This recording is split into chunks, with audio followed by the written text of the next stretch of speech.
Jorge Sharp, el alcalde, está invitado por Barcelona en Comú.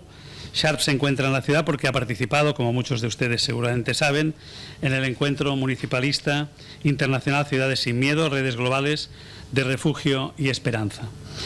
Conceptos como ciudad, municipalismo, democracia o derechos humanos serán algunos de los ejes principales del diálogo que mantendrán nuestros invitados de hoy.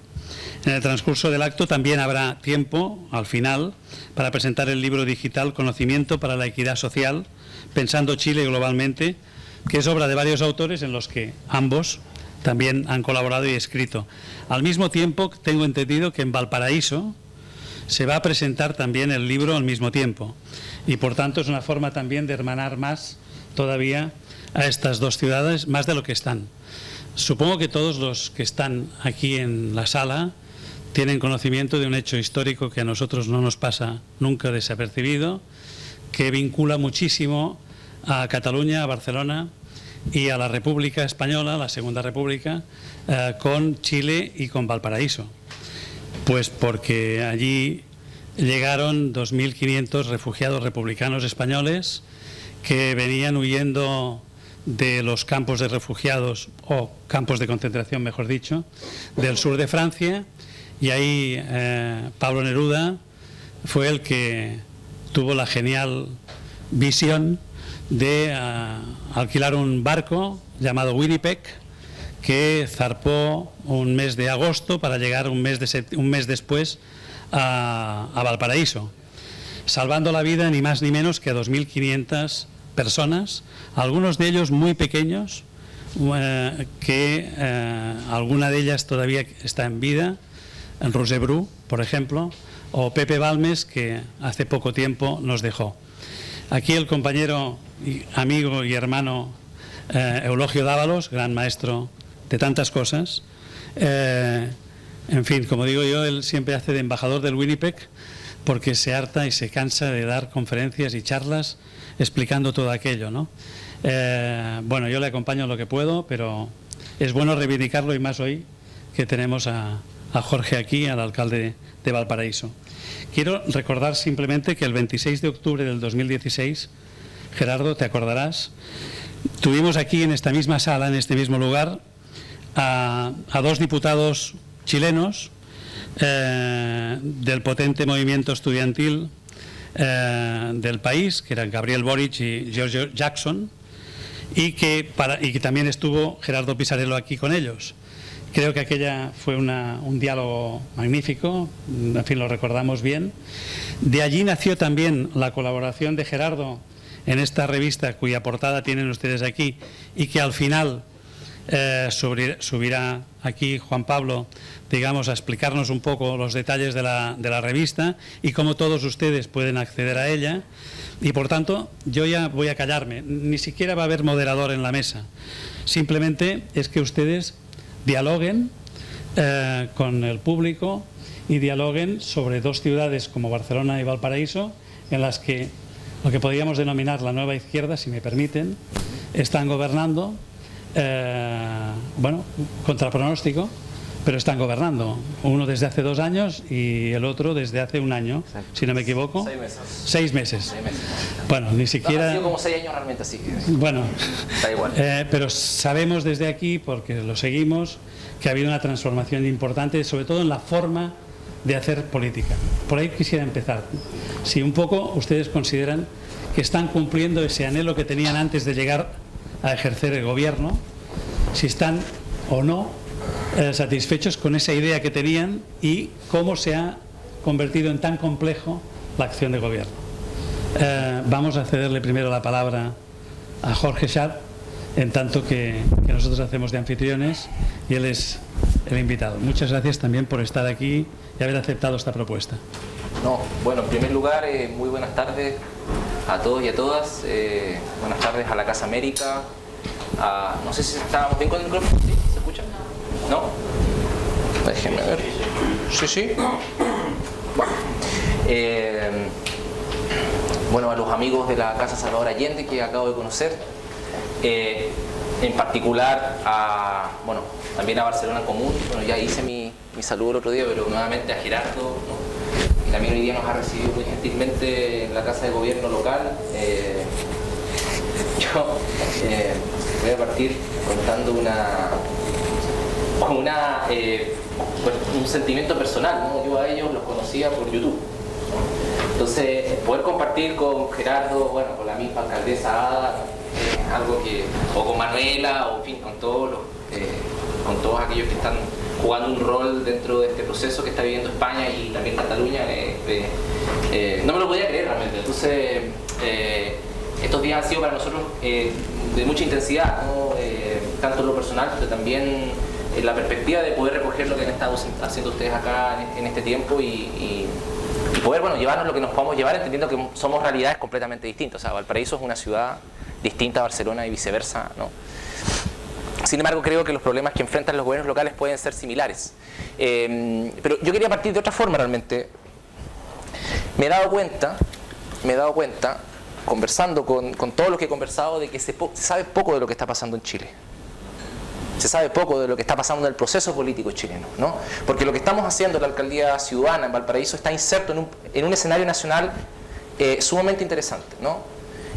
Y claro, yo lo entiendo porque efectivamente lo que está pasando en Chile ahí va a contrapelo de lo que ha pasado en Latinoamérica en los últimos 20 años, ¿no? El ascenso de los gobiernos progresistas, de izquierda, transformadores, en fin, como le quieran llamar, nacional populares, en Venezuela, en Bolivia, en Ecuador, en Argentina, en Brasil, no coincidió con el tiempo político en Chile, ¿no? En general Chile, independiente de quién ha gobernado en Chile los últimos 25 años, más bien ambas coaliciones de gobierno han terminado, algunas menos, algunas más, pero en lo general administrando de la misma forma hacer las cosas, tanto en la gestión política como en la gestión económica. Entonces, me he dado cuenta harto de eso, ¿no? Entonces, quisiera compartir algunas ideas muy generales sobre eso en particular, para después entrar, bueno, ya a la conversación más directa con Gerardo, ¿no? ¿Qué es lo que está pasando en Chile? Básicamente, lo que está pasando en Chile es que el sistema político que construye la transición está volando por los aires, ¿no? Está sumamente desgastado, tanto el dispositivo político como el dispositivo cultural. Cuando hablamos del dispositivo político hago referencia al conjunto de reglas que la transición define para decir quién podía hacer política y quién no podía hacer política. Eso está completamente quebrado. Y también el dispositivo cultural, ¿no? Esta idea de que vendió, ¿no?, el modelo económico chileno de que cada quien era una especie de empresa individual, ¿no? Y que por tanto todo se podía resolver bajo una lógica individualista, ¿no? Eso vuela por los aires, diría yo. ¿Y por qué pasa eso?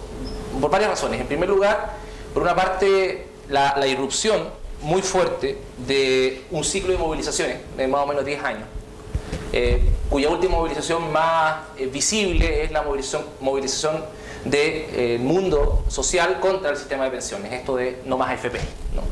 Esa es la última movilización, pero de un ciclo de 10 años, que se inicia ya en el 2006, incluso más allá, pero tengamos alguna referencia, el año 2006 con la movilización secundaria, ¿no? Durante ese ciclo de movilizaciones se amasa una consigna, pero que tenía una profunda perspectiva de impugnación a lo establecido, que era la consigna de no al lucro, ¿no? La idea de no al lucro se amasa en el 2006 y irrumpe el 2011. Y es una consigna con una profunda capacidad de cuestionamiento al modelo económico chileno. Todo en Chile está privatizado, desde las empresas públicas hasta la última gota de agua, ¿no?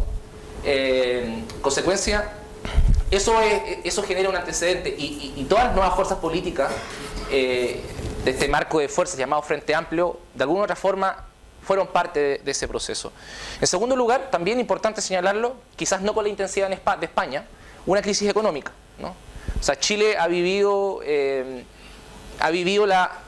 podido constatar la incapacidad de los gobiernos, ¿no?, de las políticas de gobierno en materia económica para poder elevar la tasa de crecimiento. En Chile el crecimiento en general en los últimos 10 años ha tenido una tasa de menos de 2%, incluso menos, ¿no? Entonces ahí también hay otro elemento importante que hace que los salarios no suban, que la ocupación siempre esté bordeando el doble dígito, dependiendo naturalmente de la comuna, que en definitiva el Estado no tenga la capacidad de permitir el crecimiento del país a una cantidad mayor. Y en tercer lugar, diría yo, también la incapacidad del mismo sistema político de poder procesar el malestar social como lo hacía antes. El mejor ejemplo de eso es que para esta elección presidencial la alianza de gobierno, Concertación Nueva Mayoría, lleva 2 candidatos presidenciales. El candidato de la democracia cristiana, de más de centro, y el candidato Guille, que representa al mundo más de la centroizquierda, ¿no? Entonces, también han demostrado ellos una incapacidad, además cruzado con escándalos de corrupción y de vinculación con poderes empresariales, ¿no? Llevamos 2 o 3 años de casos donde los tipos en definitiva quedaron al descubierto de cómo los empresarios del país le financiaban las campañas. El caso más emblemático es el de CQM, que es la empresa que tiene a cargo parte de los recursos naturales del país, que está dirigida por el ex yerno de Pinochet, Ponce Lerú, que financió, bueno, a medio mundo, ¿no? Dentro de eso a Marco Enrique Minami, por ejemplo, ¿no? Una cuestión sumamente chocante, ¿no? Entonces, diríamos que el escenario político está completamente abierto en Chile, ¿no? Está completamente abierto y ofrece una oportunidad. Ahora, ¿para qué? Y aquí está lo importante de lo que estamos intentando hacer en Chile. Hay una tarea que es irrenunciable. La única forma de poder entrarle a esta oportunidad, a abrir aún más la puerta que está entreabierta, es poner en el centro la preocupación del mundo crítico, de las fuerzas sociales, de las intelectualidades, de los ciudadanos conscientes, en fin, de todos aquellos que creemos en la transformación democrática del país, la necesidad de construir fuerza política. Es irrenunciable la tarea de construir fuerza política. ¿Qué mejor ejemplo de lo que está pasando en la misma ciudad de Barcelona con Barcelona en Común? ¿Qué mejor ejemplo de lo que está sucediendo en España con Podemos? ¿Qué mejor ejemplo en general de lo que está pasando en varias partes del mundo, ¿no? Construir fuerza política es esencial. Y es ahí donde se inserta el esfuerzo que estamos impulsando en Chile, ¿no? Una fuerza política, diríamos, de carácter transformador, ¿no? Que pone por delante el problema de la transformación social del modelo económico, una fuerza política que sea diversa, que sea plural, una fuerza política nacional, ¿no? Entendiendo lo nacional a nivel país, ¿no? Yo sé que acá hay un tema, ¿no? Con el tema de las naciones, ¿no? Yo estoy convencido que el Estado español alberga diversas naciones, no una sola nación. Allá eso se expresa de manera un poquito menos acentuada que acá, a partir de el nulo reconocimiento del Estado de Chile a los pueblos originarios, particularmente al pueblo mapuche, ¿no? Pero ya se está comenzando a hablar de región plurinacional en la Araucanía, por ejemplo. Es muy interesante eso. Bueno, decía yo una fuerza de carácter estatal, para no ocupar el término nacional, ¿no? Para no entrar en polémica. Una fuerza estatal y local, ¿no? Que juega en ambos planos. Entonces, ¿qué es el Frente Amplio hoy en Chile? El Frente Amplio en Chile es la posibilidad. Es la posibilidad de aprovechar esta ventana de oportunidad que las movilizaciones, que la crisis del sistema político ha dejado. Es una posibilidad y no está garantizada, en ningún caso, ¿no? Yo siempre he dicho, cuando me han preguntado los medios de comunicación nacionales chilenos, que el Frente Amplio siempre está a 2 o 3 pasos de caer en las prácticas que condenamos. O sea, una en particular, esta idea de que la política en general en nuestros estados se consume simplemente con el tema electoral, ¿no? O sea, el electoralizar toda la intervención de una fuerza política. No, el Frente Amplio tiene que mirar más allá de este año. O sea, el objetivo concreto, político, real que tiene el Frente Amplio es precisamente pasar el ciclo electoral 2018 como la fuerza política de cambio que tiene mayor capacidad que incluso la concertación chilena de enfrentar a la derecha política en Chile, ¿no? Que es en definitiva la real impulsora del modelo económico. Ahora, el Frente Amplio, ocupando una terminología que Gerardo ocupa en su escrito aquí en el libro, ¿no? El Frente Amplio aún está en una lógica destituyente. Todavía está en una lógica destituyente, es decir, de irrumpir, de desordenar el modelo económico, de intentar, como dicen en España, cambiar las reglas, modificar la centralidad del tablero. Está todavía en ese nivel, ¿no? Estamos en un esfuerzo más bien todavía destituyente, como digo. Y bueno, y aquí entro a la ciudad de Valparaíso, ¿no? ¿Qué monos pinta Valparaíso en todo esto, ¿no? ¿Qué monos pinta? Bueno, Valparaíso o lo que estamos haciendo en Valparaíso es varias cosas, yo diría. es en primer lugar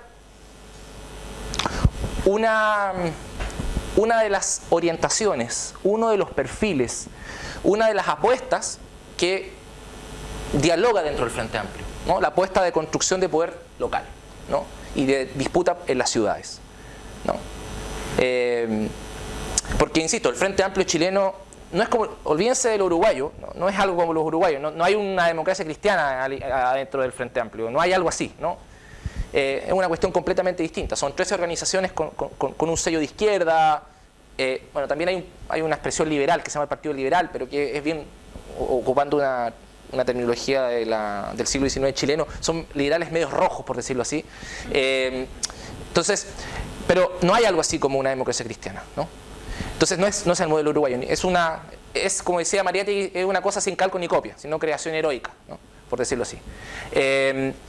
Entonces, nosotros representamos, y ahí el movimiento autonomista, del cual yo soy parte, representa una orientación, un perfil, una apuesta, que es la disputa por la ciudad, que es la disputa por poner en el centro el problema de la construcción de poder local. Es una búsqueda, por tanto, territorial al problema nacional que tenemos presente en Chile. Y ¿qué otra cosa es Valparaíso? Y esto es muy interesante. Es la posibilidad, y aquí vuelvo a algo que decía Gerardo en su libro, la posibilidad no solamente de ser una fuerza destituyente, porque de hecho, bueno, les ganamos, y les ganamos por harto, 54%, sino que también ser una fuerza constituyente. Es decir, en Valparaíso tenemos la posibilidad de poder imaginar en alguna dimensión el mundo que queremos, el tipo de ciudad que queremos. Pero eso es una posibilidad, ¿no? Eso es una posibilidad. Yo le decía a Gerardo hoy día en la reunión breve que teníamos, ya con esto cierro mi primera intervención, que Valparaíso fue una de las ciudades más importantes de la historia de Chile, buena parte del siglo XIX, inicio del siglo XX, fue el puerto principal del Pacífico antes de que se construyera el Canal de Panamá. Y Valparaíso tuvo una época de esplendor, ¿no? Por Valparaíso se construyó Chile, ingresó la cultura, el comercio, la banca, la modernidad, ¿no? Y eso se refleja hoy día en su arquitectura. Pero Valparaíso es una ciudad que se está cayendo a pedazos. Valparaíso es una ciudad que se incendia cada tanto. De hecho, antes el mismo momento que yo tomé el avión para venir, se nos incendió, no sé si algún porteño, bueno, se incendió parte del mercado Cardonal, 22 locales. Y asumimos con un incendio el 2 de enero, o sea, estamos hablando de eso. Tenemos escuelas que se llueven, hay 10 escuelas con daño estructural en Valparaíso. 10 escuelas de 54 que tenemos. Tenemos un déficit financiero gigante. Entonces, ¿qué es lo que estamos intentando hacer en Valparaíso? Es básicamente evitar que la ciudad se siga perdiendo, que la ciudad se siga degradando.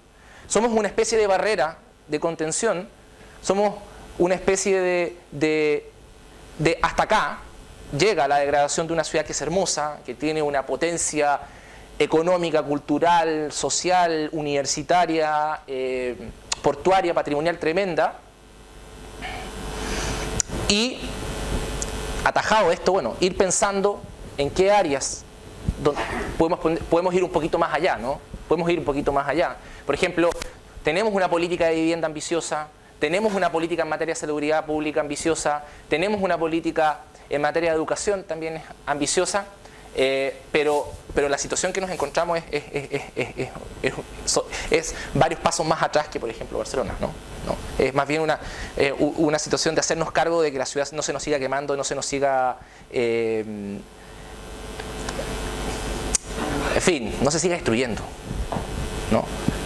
Entonces, y algo que también hoy día conversamos que me hizo mucho sentido, con una esperanza muy grande. O sea, hay una expectativa, incluso ahora a los 6 meses, una expectativa gigante por lo que podemos y no podemos hacer. Entonces, yo decía en la campaña que en Valparaíso andaba dando vuelta la esperanza, ¿no? Y bueno, y esa esperanza, lo interesante es que se convirtió en proyecto político, y eso es lo que hoy día está gobernando la ciudad. Y termino con una nota nacional. Valparaíso fue también, o jugó un rol muy importante en la en acelerar, en catalizar, en dinamizar la dinámica nacional. Valparaíso demostró que sí era posible, ¿no? Valparaíso demostró que con una alianza amplia, diversa, con una vocación de cambio, mirando a la sociedad, con prácticas políticas disruptivas como la primaria ciudadana, que no fue el ejercicio formal de invitar a la gente, a propósito de la pregunta que se nos hacía, no fue el ejercicio formal que hacen los partidos de invitar a la gente, casi como un rito. No. La primaria no fue eso. La primaria fue básicamente, que es el instrumento que me unge a mí como candidato de un amplio bloque social.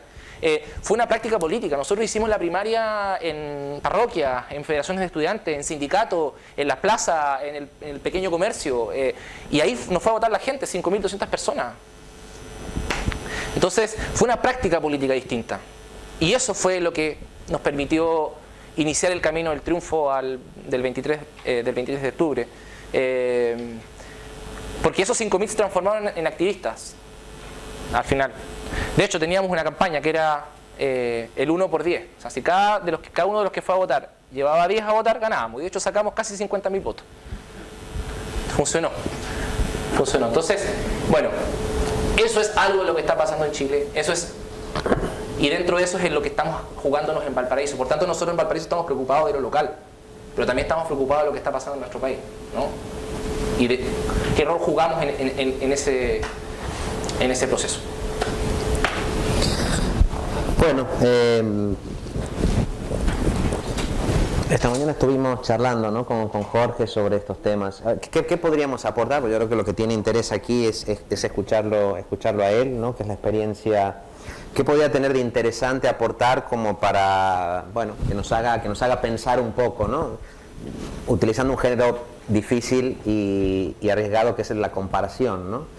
Yo qué diría a bote pronto, una cosa que habíamos comentado también cuando estuvieron aquí Giorgio y Gabriel, la idea de las dos transiciones incompletas, mal hechas, tanto en Chile como en el caso de España, ¿no? Dos transiciones de una dictadura a regímenes democráticos representativos con muchos problemas, ¿no?, con muchos problemas diferentes, pero con muchos problemas, con muchos déficits en realidad de democratización, y cómo esos regímenes surgidos de las transiciones se agotan en un momento determinado, ¿no? Regímenes que son fundamentalmente bipartidistas y que se agotan. Y se agotan en el caso del Estado español, también como producto del estallido de la crisis financiera, que es como un elemento, ¿no? Y la crisis del bipartidismo abre una ventana de oportunidad para una suerte de recomposición del sistema político. De recomposición, digamos, en términos transformadores, en términos de nuevas izquierdas, si le queremos llamar, pero también se está produciendo ya en términos de la propia derecha, que también se está recomponiendo, ¿no? Pero eso creo que hay un elemento común allí, hay un elemento común que permite que irrumpan, pues eso, nuevas fuerzas políticas, en nuestro caso las movilizaciones sociales en materia de pensiones, en materia del movimiento estudiantil en Chile. En nuestro caso yo diría que gira alrededor de varios elementos. Uno fundamental es el tema de la deuda, es decir, un capitalismo financiarizado que genera deuda, sobre todo en el caso español en el ámbito de la vivienda, ¿no? Toda España estaba endeudada, eso atravesaba diferentes sectores sociales, y hay un primer movimiento que conecta muy fuerte con eso, que es el movimiento de afectados por la hipoteca, que tiene a una de sus principales portavoces a la actual alcaldesa de Barcelona, que eso es muy significativo, ¿no? Luego aparece también el 15M, aparece el problema de la precarización y de la aparición de un sujeto social que no tiene una representación clara, que es el precariado, ¿no?, integrado fundamentalmente por gente joven, que no tiene un contrato fijo, que no...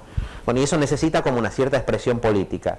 Y allí aparecen distintas iniciativas. Aparece primero la iniciativa de Podemos, que es una iniciativa que nace en Madrid y que se expresa en unas elecciones de ámbito estatal, pero nacen también experiencias municipalistas, casi sin coordinarse entre sí, se contagian, porque no había coordinación, no teníamos tiempo para hacerlo, pero cuando se plantea la hipótesis municipalista de Barcelona, primero, ¿no?, con una cosa que se llamaba Guanyem Barcelona, ganemos una ciudad que estamos perdiendo o que sentimos que estamos perdiendo, comienzan a aparecer candidaturas municipalistas en distintos sitios del Estado. Y curiosamente, esa hipótesis municipalista es la única que obtiene una victoria electoral, ¿no? Lo de Podemos es una irrupción muy fuerte, 5 diputados europeos, etcétera, etcétera, ¿no?, sacude el escenario político, pero la hipótesis municipalista llega a los gobiernos, sin relaciones con el poder financiero, sin relaciones con los grandes medios de comunicación, ¿no? Y funciona sobre todo en dos ciudades importantes, que es el caso de Madrid y el caso de Barcelona, ¿no?, con dos procesos diferentes. Aquí también Madrid y Barcelona son como muy distintos, ¿no?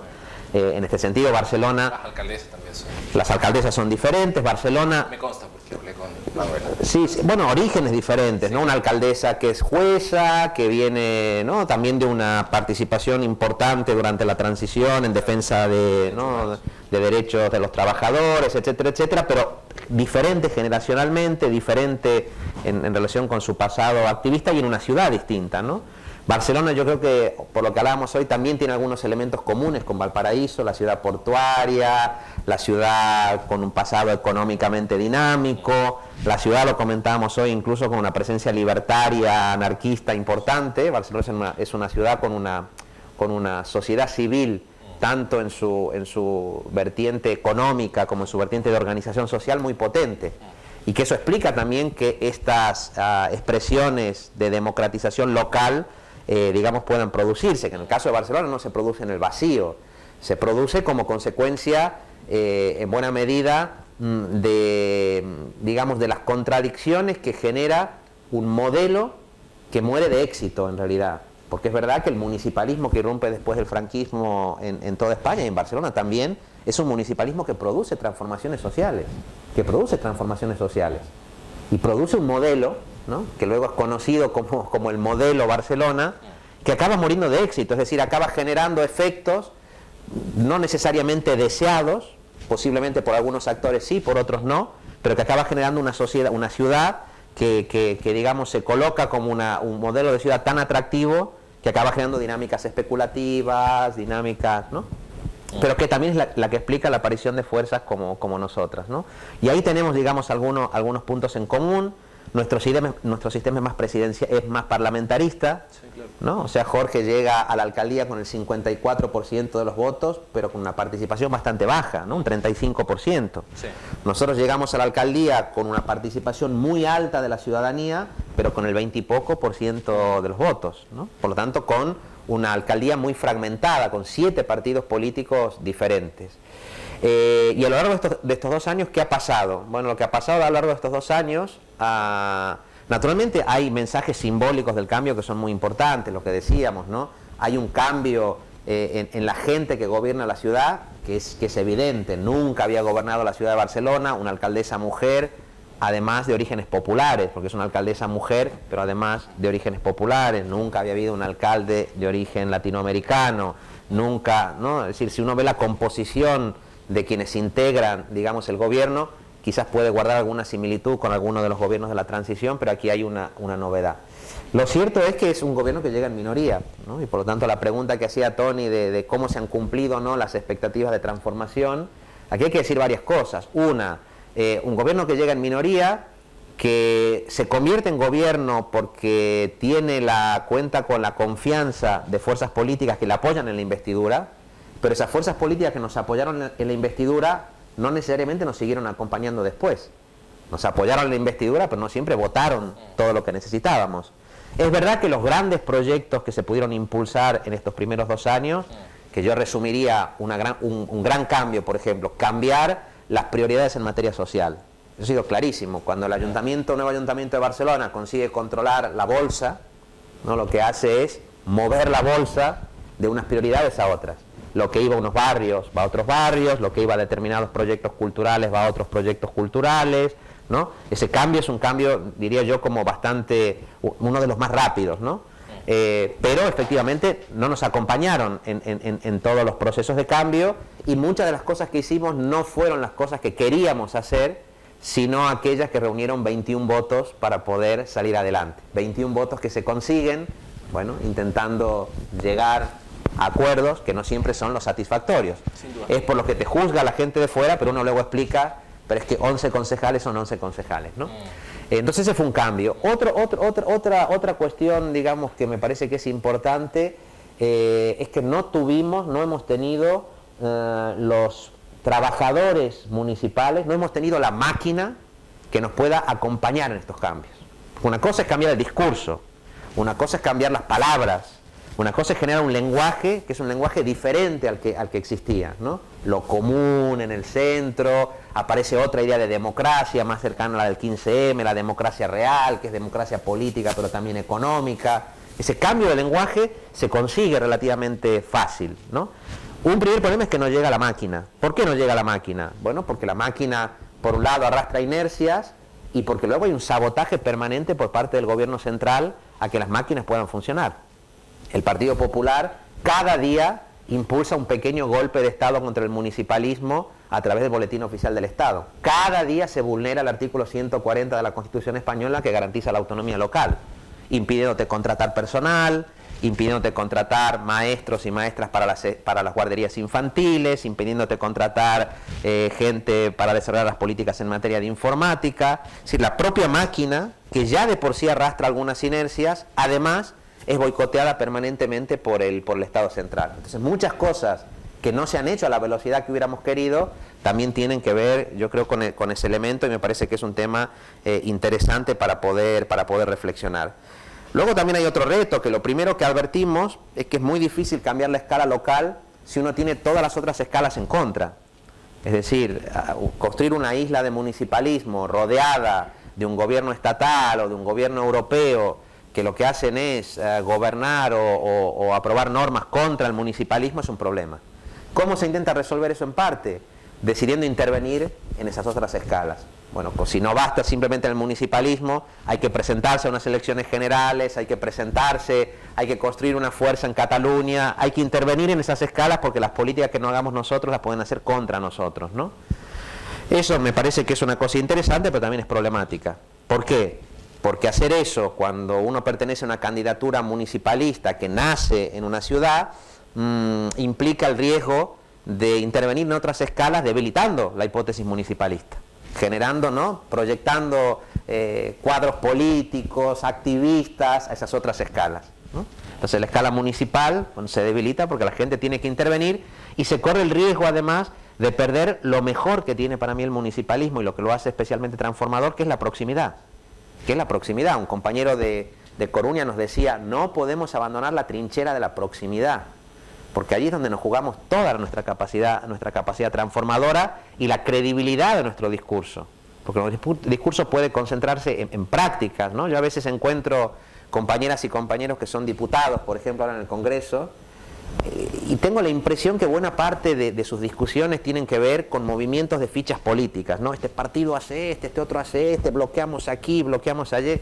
Eso en el ámbito municipal no se puede. En el ámbito municipal hay que hablar de si los perros pueden entrar a las playas o no, de si cuántos carriles bicicleta, de los chanchos, como dice Jorge, ¿no?, que estábamos con grandes conversaciones teóricas y le llegó un mensaje a él por WhatsApp o por Twitter, ¿no?, diciéndole que había un chancho, ¿no?, un cerco, un puerco allí haga algo, señor alcalde. Está muy bien esas disquisiciones teóricas, pero hay un chancho, ¿no? Bueno, aquí nosotros, no sé si saben, en la zona de la montaña, Barcelona está entre dos ríos y tiene una montaña que es Collserola. Y allá tenemos jabalíes. Y los jabalíes, que eran una cosa simpática, bajan a la ciudad, o sea que tenemos el equivalente al chancho de Valparaíso en el jabalí barcelonés, que es, ¿no?, otro elemento de hermandad. Por lo tanto, yo diría que ese es otro. Entonces, no sé, o sea, para hacer una creo que ahora hay dos riesgos y con eso simplifico y acabo. Uno, la pregunta de Tony, ¿no? Han cambiado, es decir, los gobiernos del cambio en los ayuntamientos han supuesto un cambio de caras, un cambio de élites dirigentes, o han supuesto un cambio más profundo que ha devuelto el poder a la ciudadanía. Aquí yo no sería tan optimista todavía, ¿no? De momento ha habido un cambio de caras que creo que es importante porque no son solo las caras las que han cambiado. Creo que hay prácticas políticas concretas. El hecho de participar de este debate, que podamos haber organizado encuentros, no es casual, quiero decir, ¿no? Pero ha habido un cambio de caras, una generación que no tenía espacio en la política que de pronto ha irrumpido en el escenario, ¿no? Pero eso corre el riesgo de quedarse simplemente en eso, ¿no? Cuando nosotros comparamos nuestras caras, nuestras edades con las que podía tener la gente que entró después de la transición, uno dice, bueno, el proceso es más o menos similar. Pero ahora lo que hay que ver es si ahora es posible que eso se convierta en un proyecto de cambio y de otorgamiento de poder a la ciudadanía.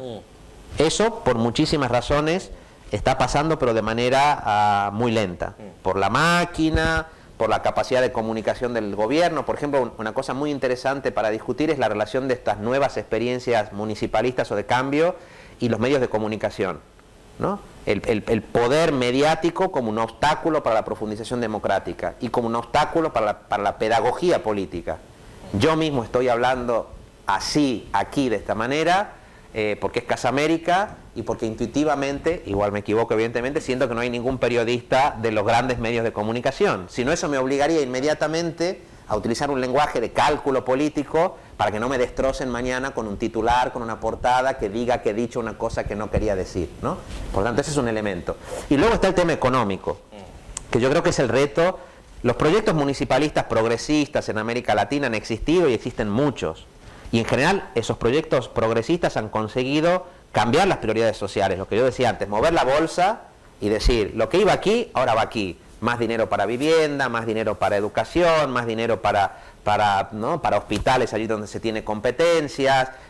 Eso se puede hacer y está muy bien, porque es cambiar cosas concretas de la vida cotidiana de la gente. Pero eso no es transformar las estructuras económicas, es otra cosa distinta. Transformar las estructuras económicas requiere de instrumentos que a veces no tenemos los ayuntamientos, pero requiere hacer otras cosas, lo que ya sabemos, cambiar las formas de producir, de consumir. En Barcelona tenemos una ventaja, y es que de esa Barcelona libertaria hemos heredado un tejido cooperativista muy fuerte, y yo creo que el ayuntamiento actual sí que está impulsando con mucha fuerza ese movimiento cooperativista, intentando siempre respetarlo y respetar su autonomía, ¿no?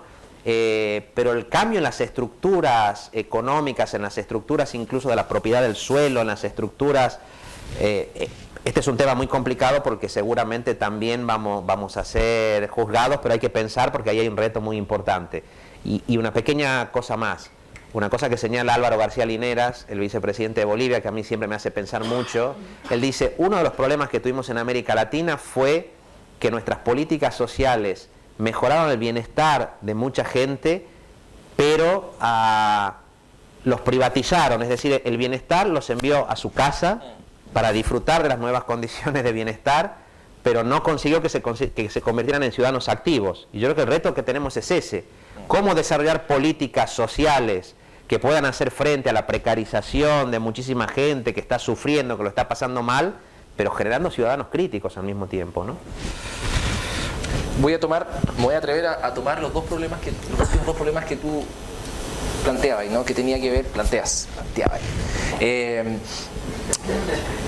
¿Estamos cambiando o no estamos cambiando? Yo creo que esa respuesta, la pregunta es, dependiendo de el proyecto político que impulses dentro o cómo concibas al ayuntamiento, porque yo creo que si concebimos a los ayuntamientos o alcaldías como instrumentos para poder administrar lo que existe, yo estoy seguro que ya cumplieron.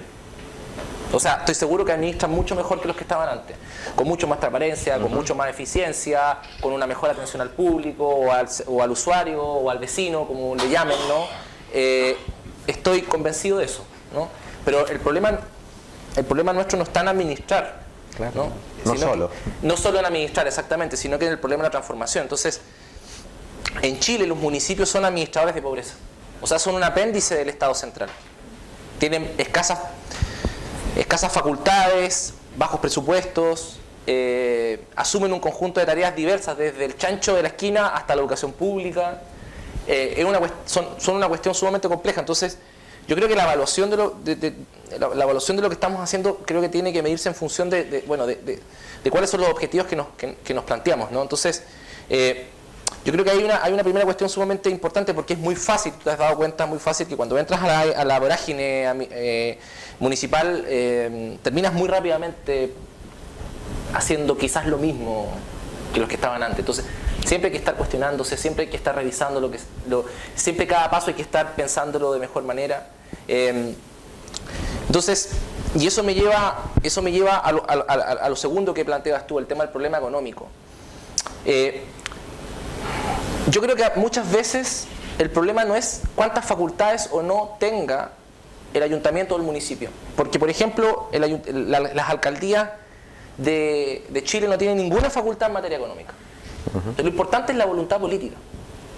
Lo importante es la voluntad política y la capacidad que uno tenga para poder crear las formas de poder avanzar en lo que uno considera que debe hacerse en ciertas áreas. Entonces, por ejemplo, esta lógica cooperativa nosotros también de alguna forma la estamos trabajando, pero hacia adentro de la municipalidad. Una de las primeras cosas que nosotros hicimos es poner fin a uno de los contratos que tenía la municipalidad con un tercero, que lo que hacía básicamente era poner a disposición 200 trabajadores para el servicio de aseo.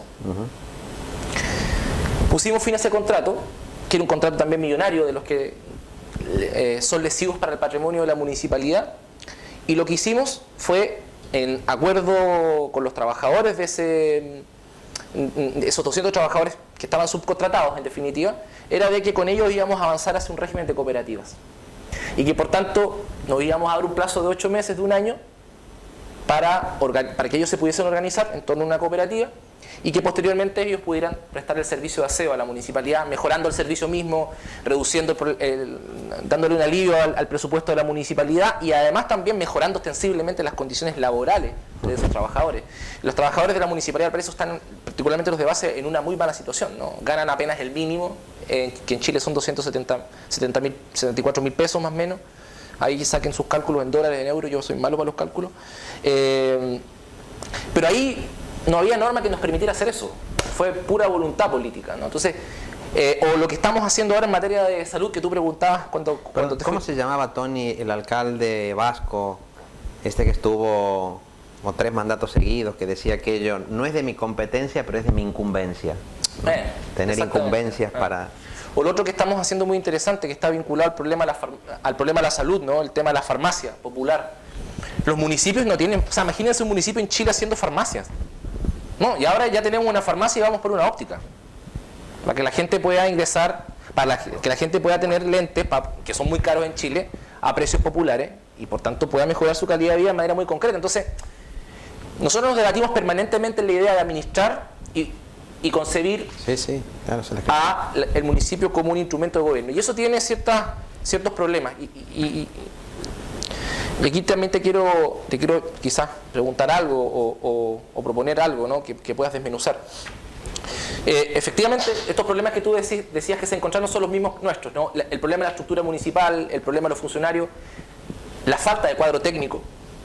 También, en Chile, en ese sentido, imagínate, nunca las fuerzas de cambio en Chile habían tenido una experiencia de gobierno, bueno, acá tampoco, pero tenemos un funcionario municipal que no logra entender todavía lo que queremos hacer, ¿no? Entonces, y eso es liderazgo político, eso es entregar un mensaje, pero también es hacerse cargo de 20, 25 años de una forma de hacer las cosas adentro de la municipalidad.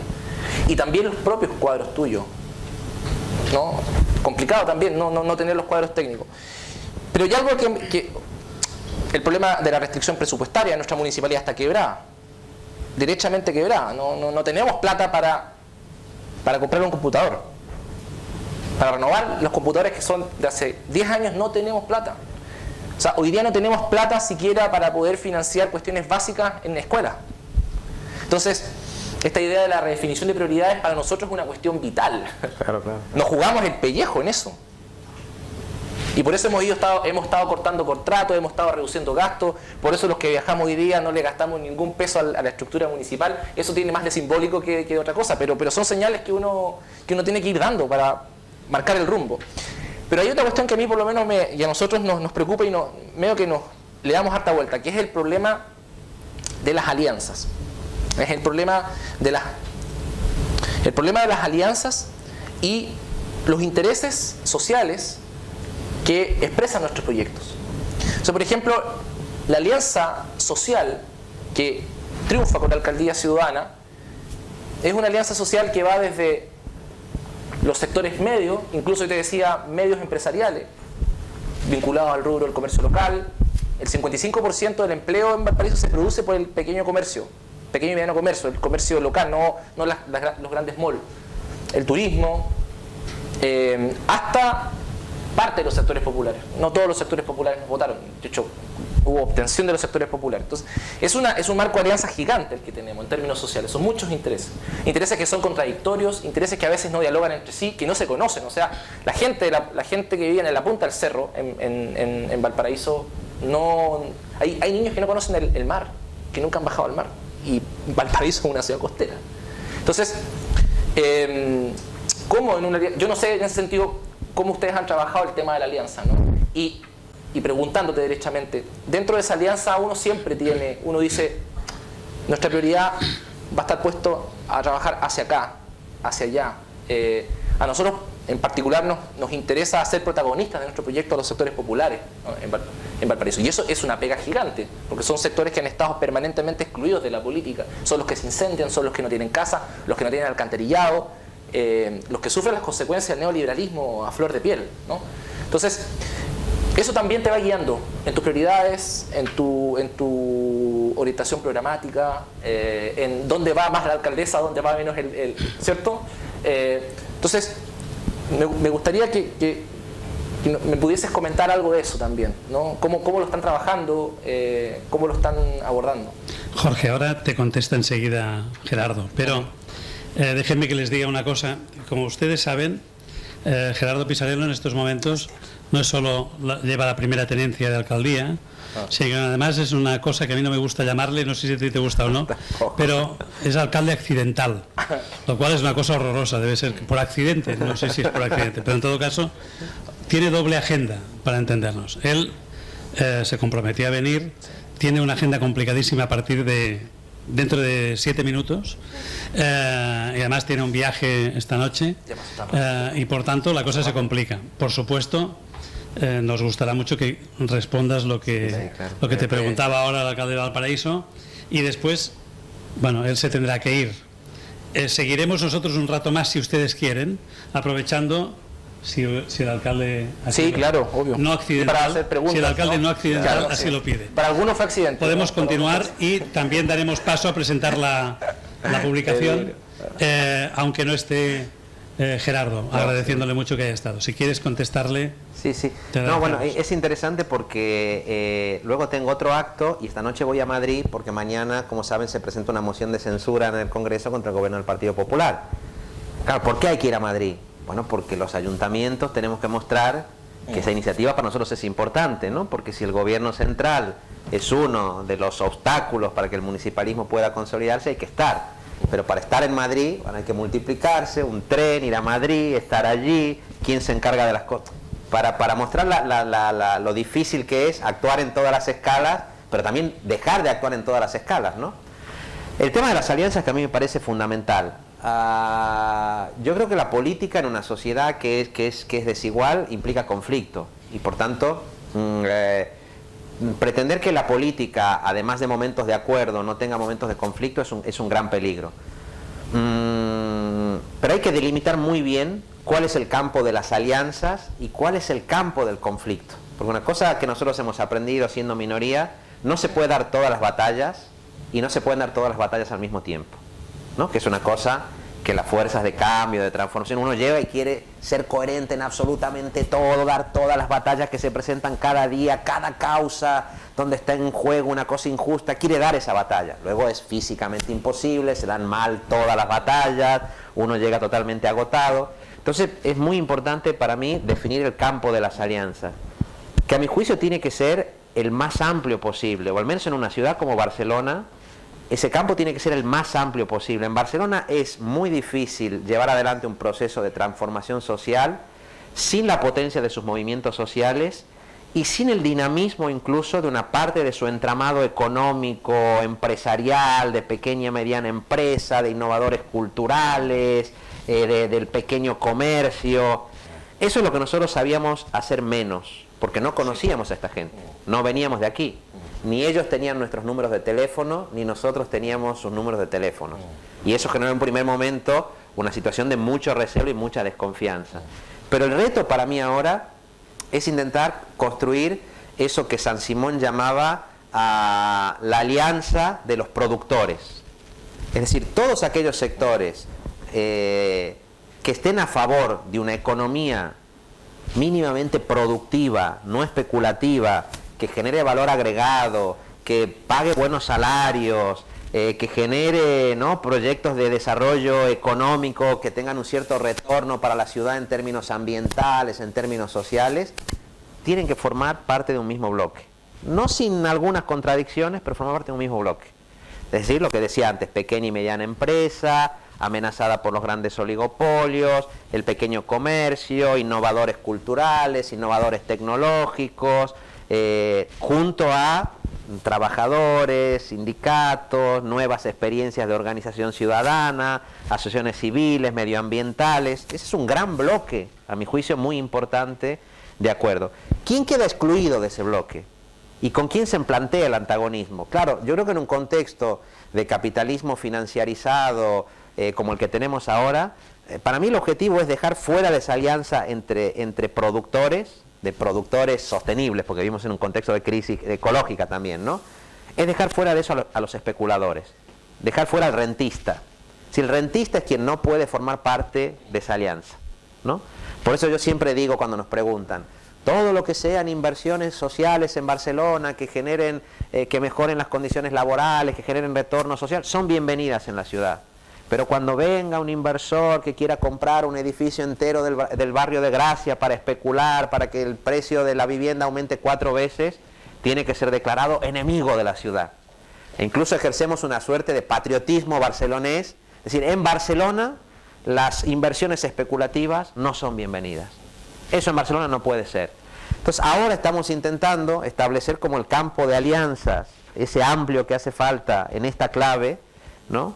Y el campo de antagonismo, digamos, y de conflictividad, más sobre todo con esos sectores rentistas, especulativos, que yo creo que están en el núcleo del tipo de capitalismo financiero que estamos viviendo. No siempre fácil, porque no es cierto que haya pequeñas y medianas empresas o empresarios que solo hagan inversiones productivas. A veces los mismos que hacen inversiones productivas tienen inversiones financieras, está más mezclado en la realidad de lo que parece, pero a nivel de relato a nosotros eso no nos sirve. Y yo creo que la única manera de consolidar el proyecto es en Barcelona, porque yo creo que la gente no puede verte como alguien que has venido a parar todo.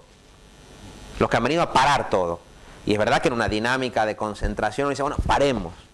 Ya, pero nosotros no hemos venido solo a parar, no hemos venido solo a destituir ciertas prácticas, hemos venido a reformar, hemos venido a cambiar, hemos venido a encarnar un proyecto de futuro, un proyecto de modernidad. Y eso tiene que ser percibido también, ¿no? Como un proyecto que Barcelona es una ciudad que ha sido vanguardia en muchas cosas. Entonces el reto es cómo limitamos determinadas prácticas, pero al mismo tiempo construyendo un proyecto de cambio y de transformación que se ha visto por amplios sectores de la sociedad como un proyecto, te diría incluso, para la próxima década. Tenemos que encarnar eso, ¿no? Porque si es simplemente una propuesta defensiva, creo que no conseguiremos salir adelante. Pregunta corta, yo sé que estás muy corto de tiempo. Y en ese ámbito está muy interesante, ¿no? Lo que me señala esta idea de la asamblea, es la asamblea de los productores, en definitiva. Sí. ¿Y hay algún sector que a juicio de ustedes vanguardiza esa alianza? Porque es amplia, ¿no? Y es compleja. No, el problema es que no está siendo sencillo. Yo aquí estoy como intentando conceptualizar una cosa que en la práctica es muy complicada, no es tan fácil, ¿no? Por ejemplo, nosotros tenemos un instrumento de contratación pública, de intervención en la economía muy importante, que es la contratación pública, ¿no? ¿Con quién contrata el Ayuntamiento de Barcelona? ¿Con quién contrata servicios? ¿Con quién? Y una cosa que hemos conseguido ahora es intentar, como tenemos un ayuntamiento que financieramente está bien, a diferencia de lo que pasa en Valparaíso, Barcelona tiene mucha potencialidad económica y competencial también. Porque te lo cambio. Sí, exacto, ¿no? Y entonces hemos conseguido hacer alianzas con la pequeña y mediana empresa, pero la patronal de la pequeña y mediana empresa es muy conservadora, sus figuras son figuras que vienen desde hace 20 años, pero que sin embargo ven con mucha simpatía al gobierno actual. Lo que pasa es que no hemos conseguido identificar todavía allí quiénes son esos actores dinámicos que podrían tener un papel. Y lo mismo pasa a veces en el mundo sindical, que el mundo sindical tiene un papel importante, pero el mundo sindical clásico también ha funcionado muy vinculado al tipo de bipartidismo que se había generado. Entonces, en parte por culpa propia y en parte por dinámicas objetivas, el mundo sindical tampoco se ha renovado lo suficiente, ¿no? Yo lo que sí creo es que nosotros necesitamos en Barcelona un gran movimiento por el derecho a la ciudad, un gran movimiento por el derecho a la ciudad, integrado por asociaciones de vecinos, cooperativas, gente que se ve amenazada por la expulsión de la ciudad, gente que defiende un espacio público amable, gente que quiere intervenir en el espacio público con propuestas creativas, un gran movimiento por el derecho a la ciudad que podría ser el sustento de ese proyecto de cambio, ¿no? Pero no me atrevería a identificar un solo actor. Sí, lo que creo que siempre ha sido una clave en Barcelona, conseguir que sus movimientos sociales, que su articulación de organización vecinal, cooperativa, y lo más dinámico de los sectores innovadores, de pequeña y mediana empresa sobre todo, puedan encabezar ese movimiento, ¿no? Conseguir como que esos dos elementos estén presentes. Bueno, y aquí lo dejo. Está bien. La verdad que...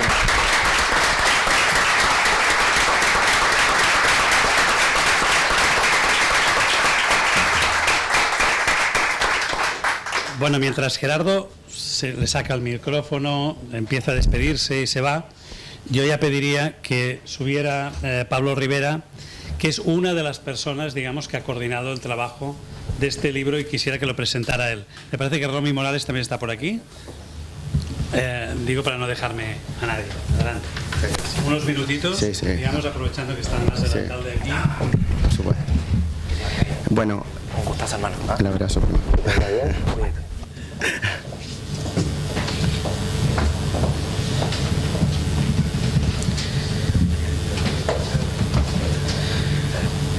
Bueno, lo primero es agradecer la tremenda charla que acabamos de presenciar. La verdad que siempre es una oportunidad para todos los que residimos en esta maravillosa ciudad ponernos en plano perspectivo transversal con el caso chileno, y más cuando la ciudad de Valparaíso, que es una ciudad que todos llevamos en el corazón y que es tan importante para nosotros.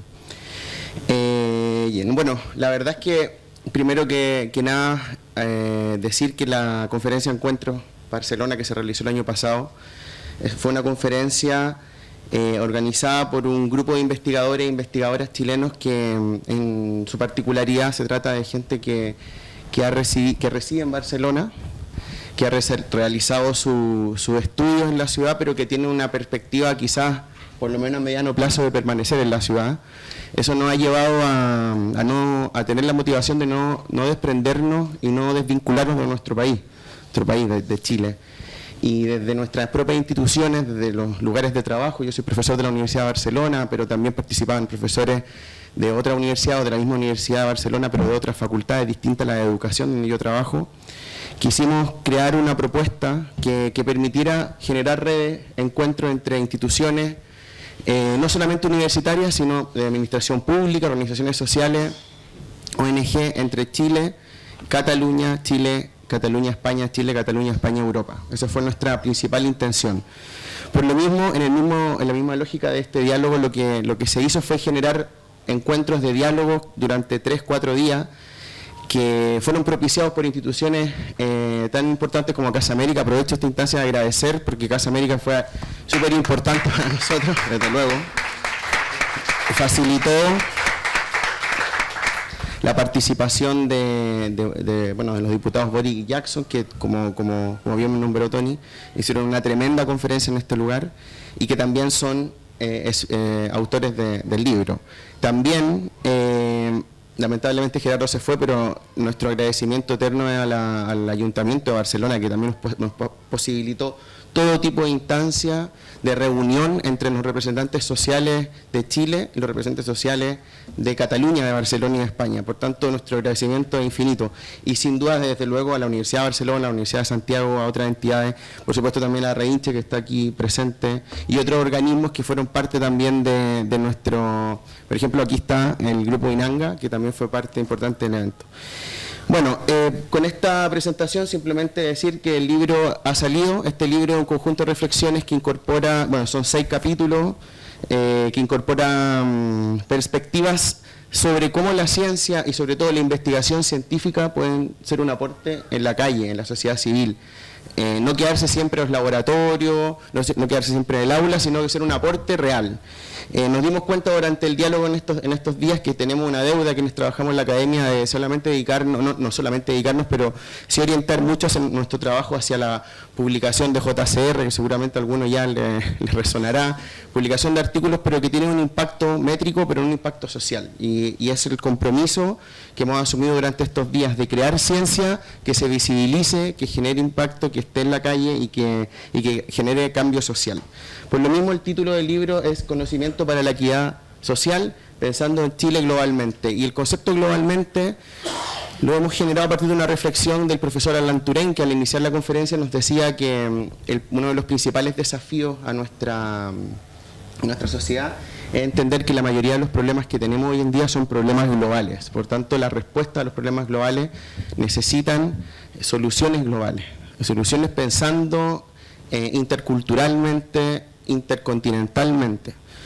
Estamos convencidos que nuestra tarea también como institución y la tarea en la cual instamos y que nos permite a Barcelona es justamente poder crear redes de chilenos con catalanes, crear redes de chilenos con españoles, crear redes de chilenos con europeos, llevar la reflexión no desde un punto de vista imperialista ni colonial, sino desde un punto de vista contextual que permita la cohesión de determinada respuesta, tal como lo han hecho de manera tan interesante recién Jorge con Gerardo. Esta es la idea, este es el diálogo al que se busca aspirar. El libro en versión digital, bueno, el libro en general es gratuito, en versión digital ya lo pueden descargar desde la misma página de Casa América, entran a la página y está el link para la descarga. En este momento en Valparaíso, bueno, no en este momento, en un par de horas, como decía Tony, se va a presentar el libro también allá, en el el Consejo Cultural de Valparaíso, que es un edificio nuevo, precioso.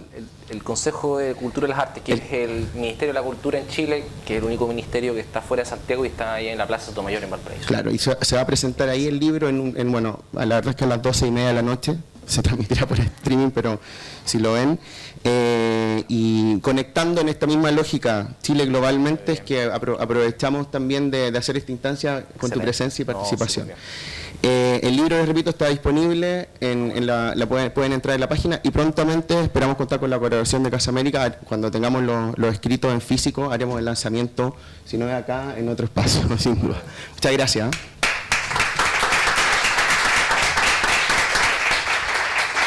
Bueno, seguro que lo vais a hacer muy bien y aquí en la casa vamos a seguir haciendo de link para que esto salga bien. Igual que bueno, con otras redes, decirles solamente que el profesor Garretón va a estar aquí, personaje extraordinario para quien supongo que todos ustedes le conocen. Solo ha publicado 60 libros. Bueno, alguno ha sido alumno de él, ¿verdad? Creo que Pablo y creo que tú también, ¿verdad? ¿Y tú también? Caramba.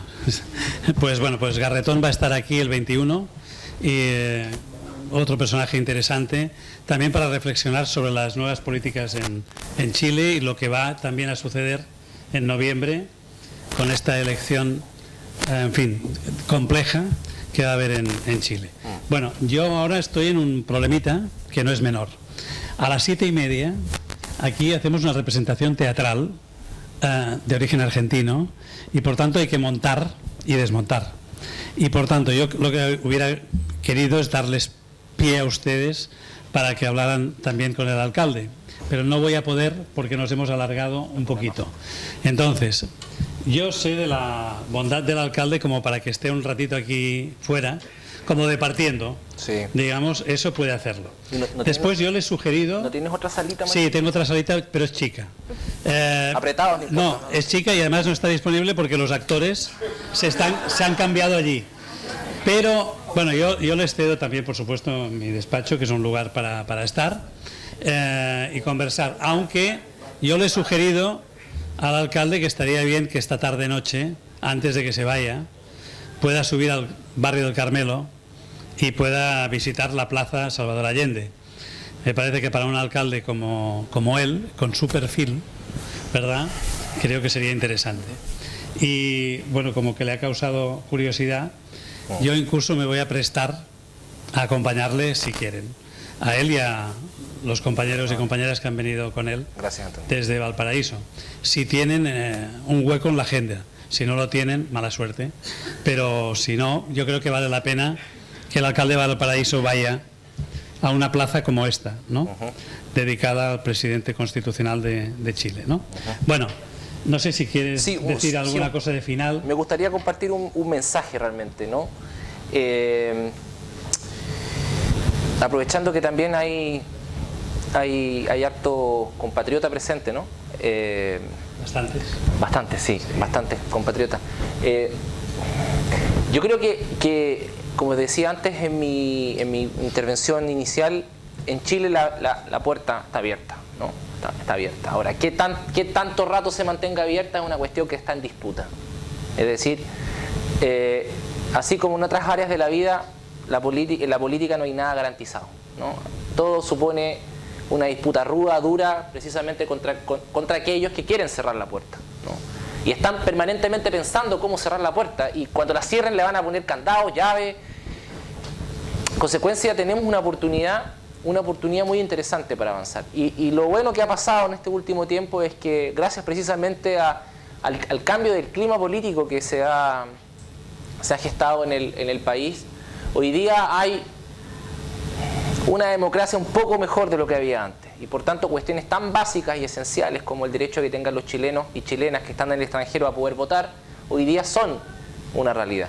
Eso otros países ya lo habían resuelto hace no sé cuántas décadas, ¿no? Nosotros vamos siempre 26 pasos más atrás. Entonces, esa oportunidad, son ustedes protagonistas también de esa oportunidad.